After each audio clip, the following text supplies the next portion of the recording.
जय हिंद दोस्तों, आपका स्वागत है आपके अपने पसंदीदा चैनल स्टडी एंड अपडेट्स में। आज हम स्टार्ट करने जा रहे हैं सोल्जर स्टेट्समैन का प्रीवियस ईयर नंबर 3 जो कि आपका लद्दाख स्काउट्स का है। इसमें कुल 50 क्वेश्चन दिए गए हैं जिनको करने के लिए आपको 1 घंटे का समय मिलता है। आइए स्टार्ट करते हैं इसका पहला पार्ट जो कि है हमारा जनरल नॉलेज यानी सामान्य ज्ञान। हमारा पहला क्वेश्चन है which country sent a human on the moon for the first time. Means किस देश ने पहली बार चंद्रमा पर मानव को भेजा था। यहाँ बात आ रही है मानव की, तो किसने भेजा था? वो भेजा था आपके यूएसए ने, मतलब अमेरिका ने भेजा था। कब भेजा था? 16 जुलाई 1969 में। अब ये पहुंचा कब था? ये पहुंचा था आपका 20 जुलाई 1969 में। अच्छा, गया कौन था? तो नील आर्मस्ट्रांग और उनकी टीम गई थी। तो इसी से हम कह सकते हैं कि जो फर्स्ट पर्सन थे जिन्होंने मून पर कदम रखा था वो थे आपके नील आर्मस्ट्रांग। ठीक, तो इसका आंसर है आपका सी, यूएसए इसका आंसर है।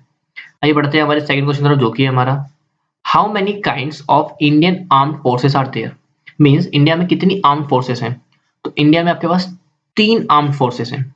नाम क्या क्या है उनके?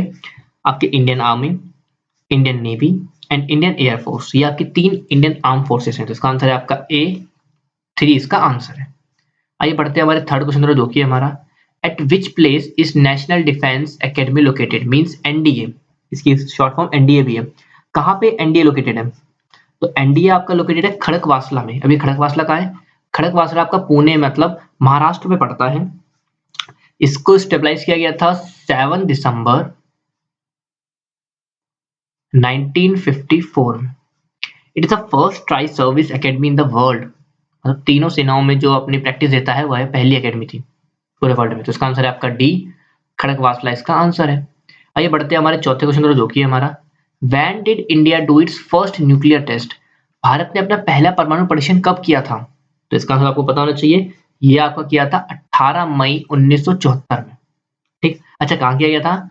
ये आपने किया गया था पोखरण में। अभी पोखरण कहाँ पड़ता है? ये पोखरण आपके राजस्थान में पड़ता है। वहां पे इन्होंने अपना पहला न्यूक्लियर टेस्ट किया था। इस टेस्ट की कुछ खासियत मैं बताता हूँ। इस टेस्ट का जो नाम रखा गया था वो नाम रखा गया था स्माइलिंग बुद्धा।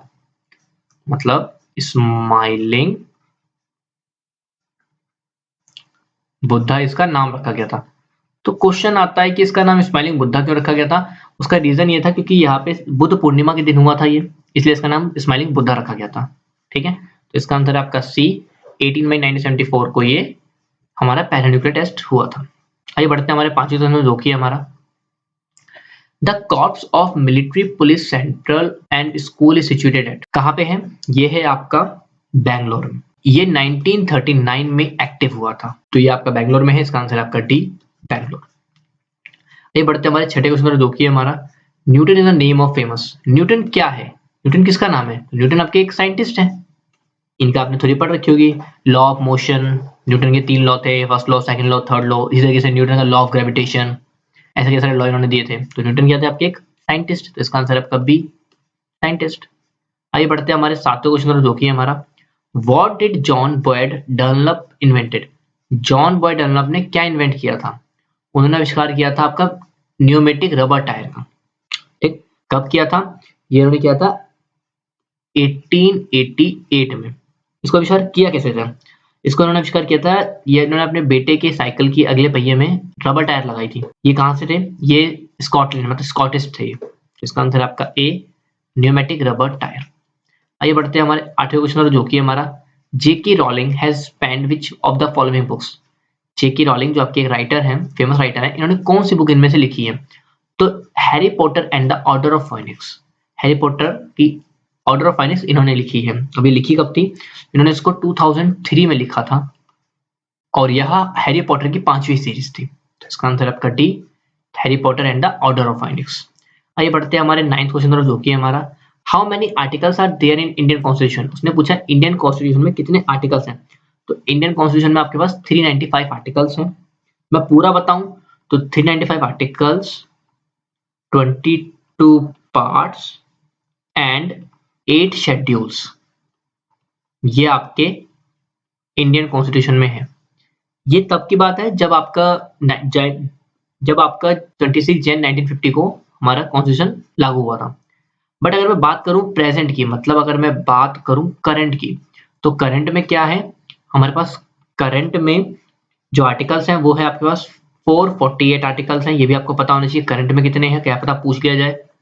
उसके साथ में आपके पास जो 25 पार्ट्स में है, जैसे यहाँ पे 22 पार्ट्स हैं, यहाँ पे 25 पार्ट्स में बटा हुआ है। और अगर मैं शेड्यूल्स की बात करूं तो यहाँ पे 12 शेड्यूल्स हैं। ठीक है, ये आपको याद रखना है कि करंट का डाटा भी आपको पता होना चाहिए। तो इसका आंसर है आपका बी, 395 आर्टिकल्स आपके इंडियन कॉन्स्टिट्यूशन में है। आइए बढ़ते हैं हमारे 10वें क्वेश्चन जो कि है हमारा, where did the people gather against the Rowlatt Act in 1999? कहाँ पे रॉलेट एक्ट के खिलाफ लोग इकट्ठा हुए थे? वो आपके इकट्ठा हुए थे जलियांवाला बाग में। आपने जलियांवाला बाग हत्याकांड सुना होगा या जलियांवाला बाग मैसेकर जिसको बोलते हैं। इसमें हुआ क्या था, रॉलेट एक्ट एक आदेश था जो अंग्रेजों द्वारा लाया गया था। इसका भारतीयों ने बहुत ज्यादा विरोध किया था, जिससे अंग्रेजों को ये बात अच्छी नहीं लगी थी। तो उन्होंने क्या किया था, उन्होंने पंजाब में जलियांवाला बाग जगह पर मार्शल लॉ लगा दिया था। क्या लगाया था उन्होंने? Martial law. इसके अंतर्गत क्या होता था, इसके अंतर्गत कोई भी मतलब ज्यादा लोग इकट्ठा नहीं हो सकते थे, एक जगह पर लोग इकट्ठा नहीं हो सकते थे। मगर इन लोगों को, जो यहाँ के लोग थे, उनको ये बात पता नहीं थी। तो ये लोग यहाँ पे जलियांवाला बाग में अपना बैसाखी का जो त्योहार होता है उसको मनाने आए थे। यहाँ पे हजारों लोग आए थे। इसमें जहाँ पे ये इकट्ठा हुए थे वहाँ पे वो सब बड़ी बड़ी दीवारों से घिरा हुआ था, और रास्ता एक ही था। तो जनरल डायर और उनकी टीम आई थी, उनकी सारी सेना आई थी। बिना कोई वार्निंग दिए इन्होंने गोलियां चला दी, और वहाँ जितने लोग थे वहाँ मैक्सिमम लोग मारे गए, जो एक बहुत दुर्घटनावश घटना थी, जिसके बाद लोगों ने इसका बहुत ज्यादा विरोध भी किया। तो ये आपका जो भी हुआ था, ये आपका जलियांवाला बाग में हुआ था, जो कि आपका अमृतसर यानी पंजाब में है। इसका आंसर आपका बी, जलियांवाला बाग। आइए बढ़ते हैं हमारे 11वें क्वेश्चन जो कि हमारा, who invented the vaccine for rabies? Rabies के लिए जो आपका टीका लगता है वो किसने आविष्कार किया था? वो आविष्कार किया था आपके लुईस पेस्चर ने। कब किया था? वो आपका किया था ऑन 6 जुलाई 1885 में। 6 जुलाई 1885 में लुईस पेस्चर ने रेबीज का टीका इन्वेंट किया था। रेबीज क्या होता है? ये बीमारी होती है जैसे कोई जानवर, जैसे डॉग आपको बाइट कर ले तो जो उसके टीके लगते हैं उसको आप वैक्सीन बोलोगे रेबीज के लिए। इसका आंसर है आपका डी, लुईस पेस्चर। आइए बढ़ते हैं हमारे 12th क्वेश्चन जो कि हमारा, who discovered sea route to India from Europe? Europe से इंडिया आने का सी रूट किसने आपका इन्वेंट किया था, मतलब किसने आपको दिया था, डिस्कवर किया था? तो वो किया था आपके वास्को डी गामा ने। वास्को डी गामा कौन थे? वास्को डी गामा आपके एक पोर्टुगीज थे, पुर्तगाली थे। ये एक सेलर था, ये इंडिया आया था। अच्छा, ये इंडिया कब आया था? ये 1498 में केरला के तट पर पहुंचा था। तो जो पहला बंदा जो इंडिया आया था यूरोप से, जिसने रास्ता ढूंढा था, वो था आपका वास्को डी गामा। इसका आंसर आपका सी, वास्को डी गामा। आइए बढ़ते हैं हमारे 13th क्वेश्चन जो कि हमारा, the first war of Indian independence began on 10 May 1857 at? भारतीय स्वतंत्रता का जो पहला युद्ध 10 मई 1857 में हुआ था, वो कहाँ से शुरू हुआ था? वो शुरू हुआ था आपका मेरठ से। मेरठ कहाँ पड़ता है? मेरठ आपका यूपी का एक जिला है। अच्छा, यहाँ पे हुआ क्या था, ये जो मेरठ में जो चलाया गया था, ये वहां के सैनिकों द्वारा चलाया गया था।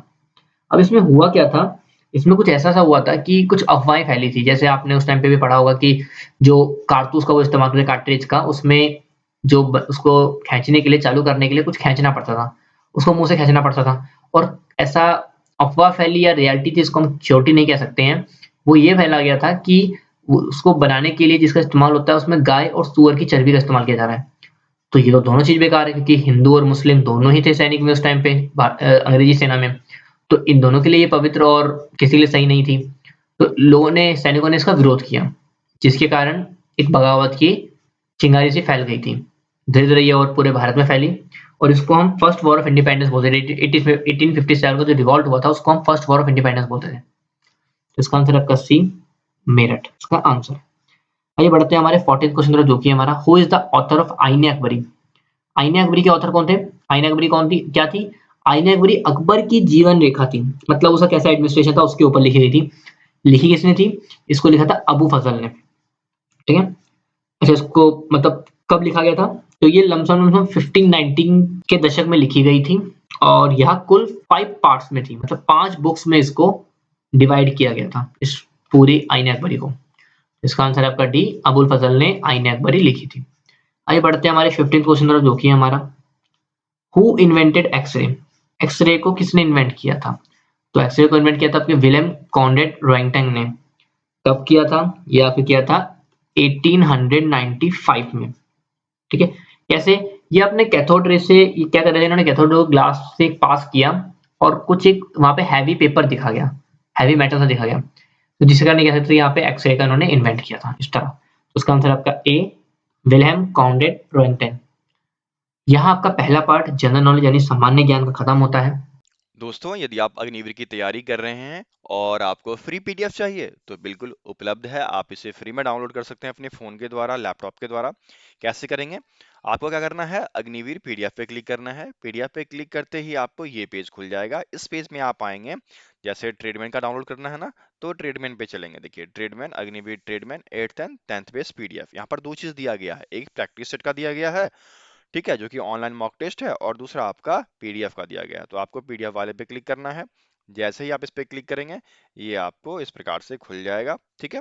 यहाँ पर आप सारे पीडीएफ्स को डाउनलोड कर सकते हैं, ठीक है। जैसे आपको इसका डाउनलोड करना है तो आप क्या करेंगे, इस पे क्लिक करेंगे और यहाँ से आप पीडीएफ डाउनलोड कर पाएंगे। यदि फोन में कर रहे हैं तो क्लिक करते ही डाउनलोड हो जाएगा। यदि लैपटॉप में कर रहे हैं तो ये देखिए, इस एरो बटन से आप डाउनलोड कर सकते हैं और सेव कर लीजिए, पीडीएफ आपका डाउनलोड हो जाएगा, ठीक है। आइए बढ़ते हैं हमारे पार्ट 2 रीजनिंग की तरफ, जो कि हमारा सोलो क्वेश्चन है। Doctor is followed by nurse, then dash is followed by follower. मतलब अगर डॉक्टर से नर्स जुड़ा है तो ये किससे जुड़ा है, फॉलोअर किससे जुड़ा है? तो क्या हो सकता है? इसका आंसर है आपका लीडर। फॉलोअर किसके होते हैं? फॉलोअर होते हैं लीडर के। तो इसका आंसर है आपका सी, लीडर। ठीक। अच्छा, मैंने बाकी ऑप्शन को देखे, मैंने यूनियन क्यों नहीं बोला? क्योंकि यूनियन अगर मैं बोलता तो यहाँ पे हॉस्पिटल होना चाहिए था, क्योंकि नर्स तो हॉस्पिटल में काम करती है। एम्प्लॉयर क्यों नहीं? क्योंकि वो तो इक्वली ट्रीट करा जाता है, और वर्कर भी साथ का, एम्प्लॉयर वर्कर तो एक ही चीज होती है, तो यहाँ पे लीडर आ सकता था। तो आइए बढ़ते हैं हमारे सत्य क्वेश्चन, जो कि हमारा find the odd number from the given alternative. यहाँ पे ऑड नंबर निकालना है आपको। तो ऑड नंबर कैसे निकालेंगे? क्या क्या नंबर है? 65, 8, 2 और 64। अगर देखा जाए तो यहाँ पे आप कई तरीके से ऑड नंबर निकाल सकते हो, जैसे कि ये तीनों इवन नंबर है, ये ऑड नंबर है, तो ये एक अलग हो गया। या आप ऐसे भी कह सकते हो कि ये भी 2 की पावर 3 है, ये 2 की पावर 1 है, ये 2 की पावर 6 है, बट ये वो 2 की पावर नहीं है। तो इस तरीके से आप कहते हो कि जो 65 है ये आपका ऑड नंबर है, तो इसका आंसर है आपका ए। कई तरीकों से आप बोल सकते हो। आइए बढ़ते हैं हमारे 18th क्वेश्चन, जो कि हमारा if dog is related to bark then line is related to. मतलब अगर डॉग भौंकता है, मतलब बार्क मतलब भौंकना होता है, तो लाइन क्या करता है? तो लाइन किस रिलेटेड है? लाइन दहाड़ता है, तो इसका आंसर आपका डी, रॉर। लाइन आपका रॉर करता है। ठीक। आइए बढ़ते हैं हमारे 19th क्वेश्चन, जो कि हमारा कंप्लीट द सीरीज। आपको सीरीज कंप्लीट करनी है। सीरीज क्या है? ए बी एफ जी के एल। तो क्या गैप है? A B C D E, मतलब इन्होंने 3 का गैप रखा। फिर एफ जी एच आई जे, इन्होंने भी 3 का रखा। तो के एल आपको एम एन ओ छोड़ देना है, क्या आ जाएगा आपका? पी और क्यू। तो इसका आंसर क्या है? इसका आंसर आपका सी, पी और क्यू इसका आंसर, क्योंकि 3 का गैप रखना है। आइए बढ़ते हैं हमारे 20वें क्वेश्चन, जो कि हमारा if 87654 stands for great then 754 stands for. आपको क्या रखा है कि 87654 का मतलब है GREAT। आपको निकालना है 754। 7 का क्या है? उसका है R, 5 का है A और 4 का है T। इसका आंसर क्या हुआ? इसका आंसर है आपका A, रैट, RAT इसका आंसर हो गया। ठीक। यहाँ आपका सेकंड पार्ट रीजनिंग खत्म होता है। आइए बढ़ते हैं हमारे तीसरे पार्ट की तरफ, जो कि हमारा जनरल साइंस।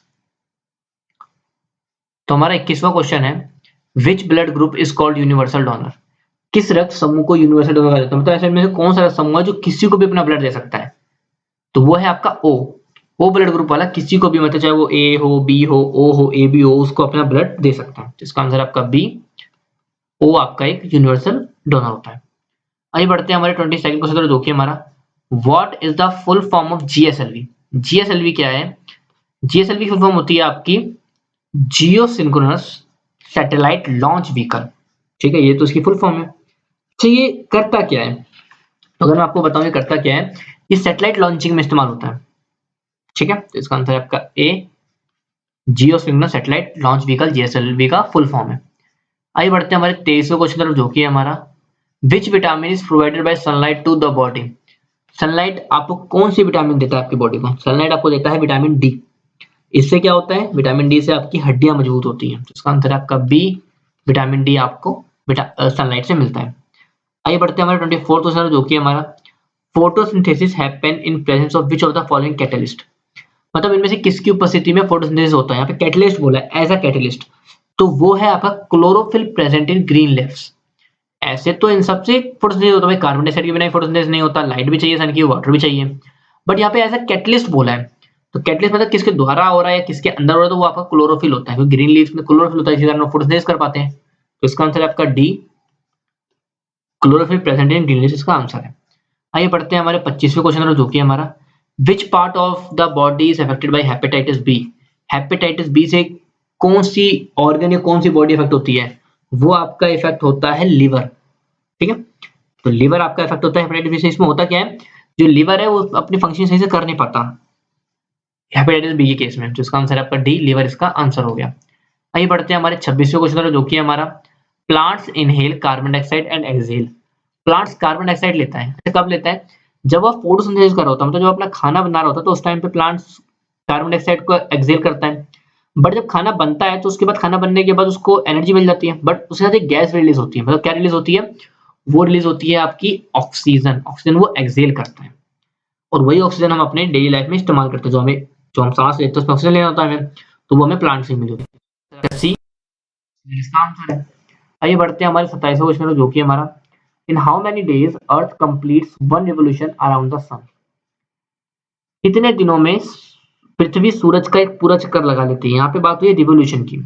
तो रिवोल्यूशन क्या होता है? जब सन का पूरा चक्कर लगा लेते हैं तो रिवोल्यूशन बोलते हैं, कंप्लीट चक्कर। उसको लगाने में पूरा एग्जैक्ट टाइम लगता है 365 दिन और 6 घंटे।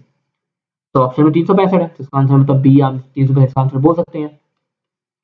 इसी कारण 365 दिन और 6 घंटे होते हैं। इसी कारण जब चौथा साल आता है तो 6, 12, 18 जोड़ते हुए वो एक दिन बढ़ जाता है, इसलिए हम उसको 366 दिन माने लीप ईयर बोलते हैं। ठीक है, तो इसका आंसर आपका बी, 365 इसका आंसर है। आइए बढ़ते हैं हमारे 28वें क्वेश्चन में जो कि हमारा what is the number of bones of human body. Human body में कितनी बोन्स होती है? ह्यूमन बॉडी में आपकी बोन्स होती है 208 बोन्स होती है ह्यूमन बॉडी में। ठीक, अगर बात करें एक बेबी की, तो एक बेबी के अंदर 300 हड्डियां होती हैं। और एडल्ट की बात करें तो इसका आंसर होता है सी, 208 एक एडल्ट के अंदर बोन्स होती हैं। आइए बढ़ते हैं हमारे 29वें क्वेश्चन पर जो कि हमारा in the soil the dead and decaying organism becomes. Soil के अंदर जो आपके डेड एंड डिकेइंग ऑर्गेनिज्म होते हैं वो क्या बन जाते हैं? वो आपके बन जाते हैं इनऑर्गेनिक मटेरियल। अभी इनऑर्गेनिक मटेरियल क्या है? जैसे जो आपने पढ़ा ना, कोल, फॉसिल फ्यूल, पेट्रोलियम प्रोडक्ट्स, ये सारे आपके इनऑर्गेनिक मटेरियल है। तो ये बनते कैसे भाई? जो हमारा प्लांट्स, एनिमल्स, ये सब चीजें मर जाता है, डेड डिके हो जाता है, वो सब अंदर जाके दब जाता है। कई साल लगते हैं, कई मिलियंस ऑफ ईयर लगते हैं इसको दबे हुए कि ज्यादा प्रेशर में, जो अर्थ के अंदर प्रेशर है या जो हीट है उसी कारण ये फॉर्म कर जाता है, तो भाई आपका इनऑर्गेनिक मटेरियल बन जाता है। तो इसका आंसर आपका बी, इनऑर्गेनिक मटेरियल इसका आंसर है। आइए बढ़ते हैं हमारे 30वें क्वेश्चन जो कि हमारा lactometer measures the purity of. Lactometer क्या मेजर करता है? लैक्टोमीटर मेजर करता है मिल्क की प्योरिटी। लैक्टोमीटर क्या होता है? ये एक तरीके का हाइड्रोमीटर होता है जो मिल्क की प्योरिटी को मेजर करता है। तो आंसर आपका बी, मिल्क इसका आंसर है। आइए बढ़ते हैं हमारे 31वें क्वेश्चन जो कि हमारा the boiling temperature of water is. Boiling temperature मतलब क्या होता है? उबलता, मतलब उबलना है, गलांग पॉइंट बोल सकते हो, गलांग तो समझ लो। पानी किस टेम्परेचर पे उबलना शुरू करता है, मतलब उबलने लग जाता है? उसका आंसर आपका D, 100 degree Celsius. 100 degree Celsius पे जो पानी आपको उबलने लग जाता है, उसका आंसर है आपका डी, 100 डिग्री सेल्सियस। जब बात करें जाए मेल्टिंग पॉइंट का, तो मेल्टिंग पॉइंट होता है 0 डिग्री सेल्सियस। 0 डिग्री सेल्सियस पे वो जमना स्टार्ट करता है, मतलब वो लिक्विड से सॉलिड बनने लग जाता है। इसका आंसर आपका डी, 100 डिग्री सेल्सियस का आंसर है। आइए बढ़ते हैं हमारे 32वें क्वेश्चन जो कि हमारा विच of the following vitamin is necessary for normal clotting of blood. इनमें से कौन सा विटामिन है जो क्लोटिंग ऑफ ब्लड के लिए आवश्यक होता है? तो वो है आपका विटामिन नंबर के, विटामिन के। ये और भी कुछ करता है? यस, बोन की बिल्डिंग में भी हेल्प करता है। इसका आंसर है आपका डी, विटामिन के इसका आंसर है।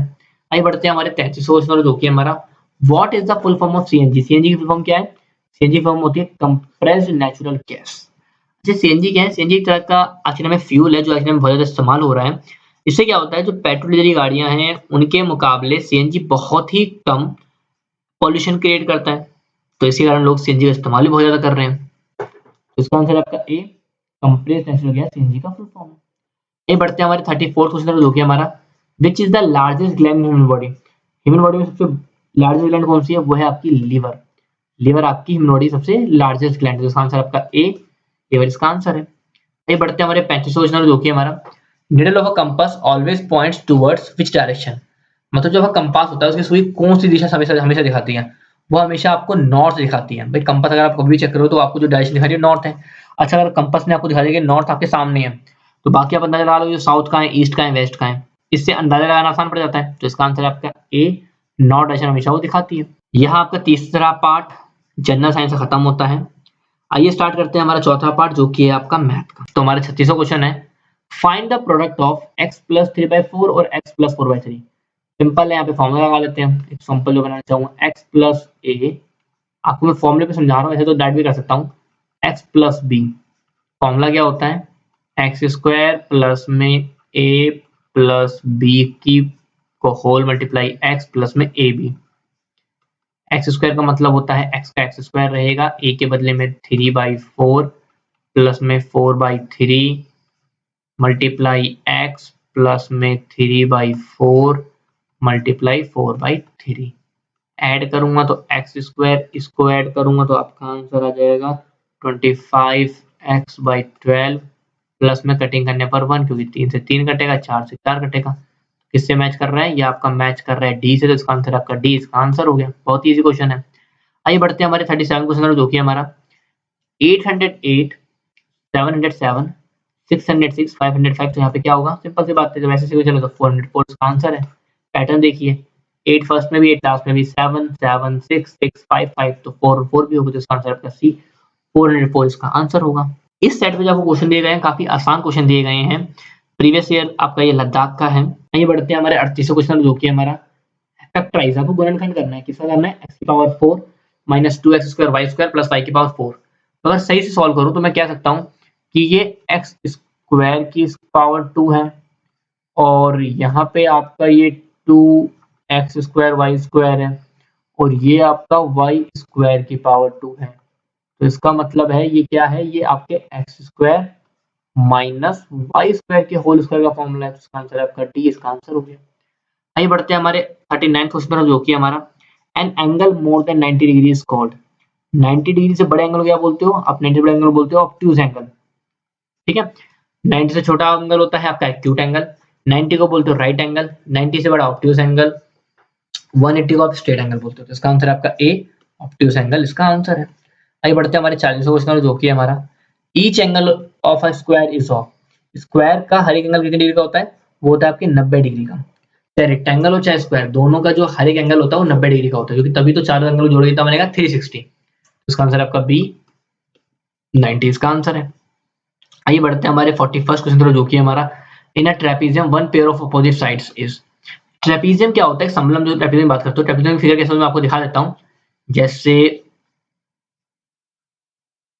ये आपके ट्रेपीजियम की लाइक एक फिगर है, तो अगर आप थोड़ा ध्यान से देखोगे तो जो ये लाइन और ये लाइन आपस में पैरेलल है, और ये लाइन अनपैरेलल है।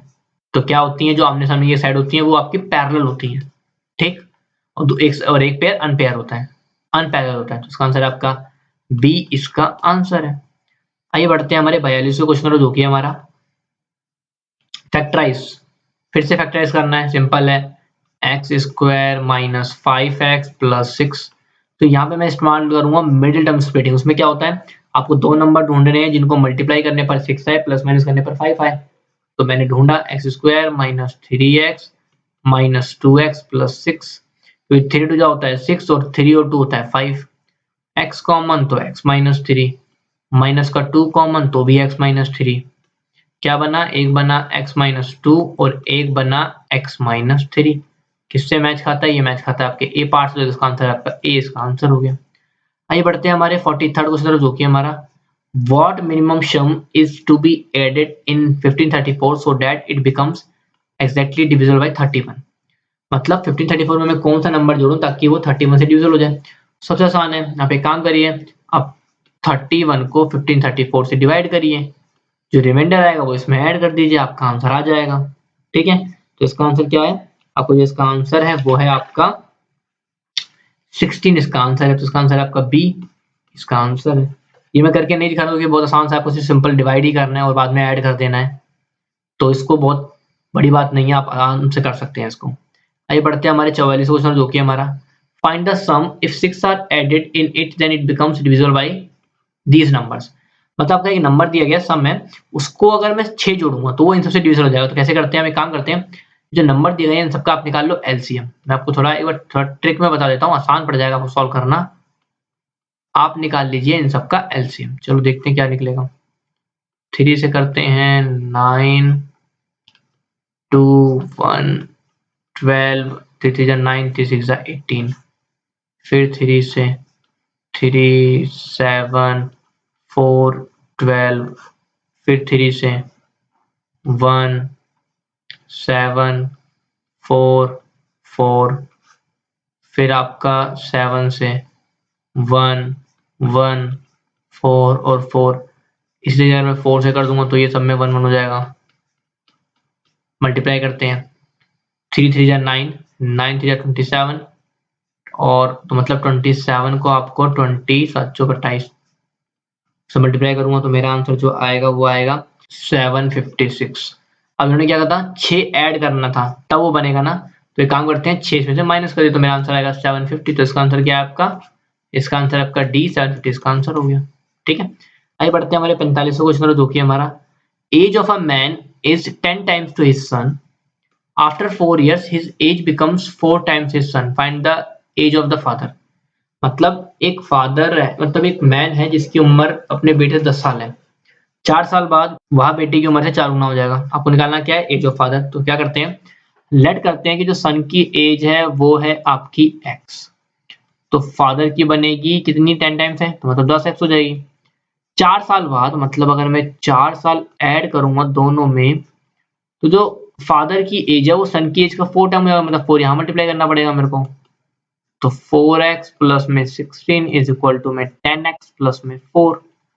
सॉल्व करूंगा तो यहाँ पे ऐसे कुछ कर सकते हो, 16 minus 4 is equal to 10x minus 4x।